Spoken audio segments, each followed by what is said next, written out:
या विजयाचं श्रेय देशाचे माननीय पंतप्रधान नरेंद्र मोदीजी यांना आहे। या विजयाचं श्रेय राज्याचे मुख्यमंत्री देवेंद्र फडणवीसजी, उपमुख्यमंत्री एकनाथ शिंदे साहेब, उपमुख्यमंत्री अजितदादा पवार यांच्या नेतृत्वाखाली केंद्र आणि राज्य सरकारनं आम्हाला या पनवेलकर जनतेला जे काही दिलं आहे ते आम्ही लोकांपर्यंत पोहोचू शकलो।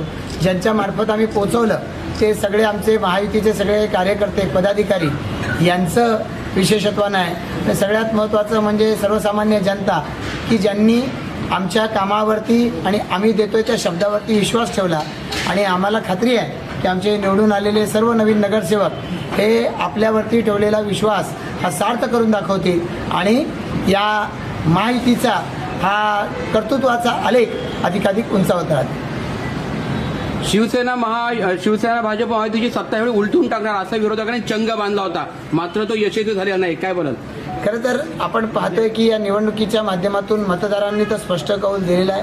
आता जे विरोधक निवडून आलेले आहेत त्या विरोधकांना शुभेच्छा देऊ आपण की ते या ठिकाणी निवडून आलेत। एका पक्षाचा उमेदवार दुसऱ्या पक्षाच्या चिन्हावर निवडून आले, दुसऱ्या पक्षाचा आणखीन एका पक्षाच्या चिन्हावर निवडून आलं, तर त्यांना आपण शुभेच्छा देऊ।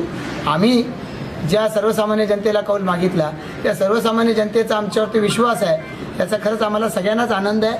आज या ठिकाणी आमचे शिवसेनेचे जिल्हाप्रमुख सन्माननीय रामदास शेवाळेजी हे निवडून आलेले आहेत।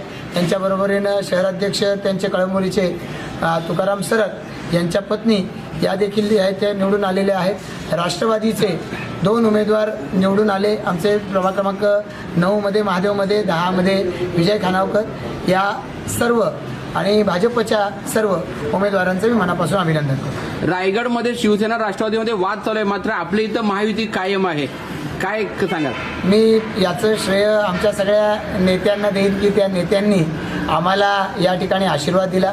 अनेक वेळेला अशा पद्धतीची युती म्हटलं की कार्यकर्ते आग्रही असतात, आम्हाला जागा मिळाल्या पाहिजेत याच्यासाठी, पण या सगळ्याच्या पलीकडे जाऊन ज्या पद्धतीनं आम्हाला आमच्या नेत्यांनी पूर्ण ताकदीनं याच्यासाठी पाठिंबा दिला त्यांचं खरं तर हे आम्हाला दिलेला आशीर्वाद आहे। मी त्या सर्व नेत्यांचं मनापासून आभार व्यक्त करतो।